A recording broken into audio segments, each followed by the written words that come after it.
Aceasta este o lucrare a lui Nicolae Comănescu, se numește Sometimes All Around Me Feels Like Wednesday, e din 2004. Pe vremea când Nicolae Comănescu, care după cum se știe a fost în grupul Rostopasca împreună cu Dumitru Gorzo și sunt frați de generație și ultimii corifei ai unui grup neo-dada, aici erau împreună în același atelier din Aristița, Romanescu numărul 13, și Comănescu lucra la expoziția Grand Prix Remix, pe care o va expune imediat după, în 2004 sau 2005, și a expus-o undeva în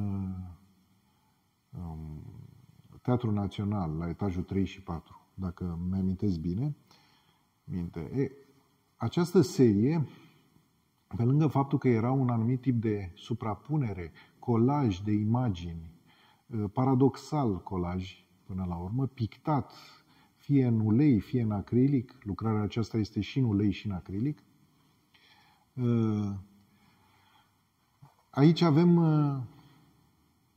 practic, un motociclist care trece pe lângă chiparosul lui Van Gogh și ce citim este pe ceea ce ar fi trebuit să fie reclame la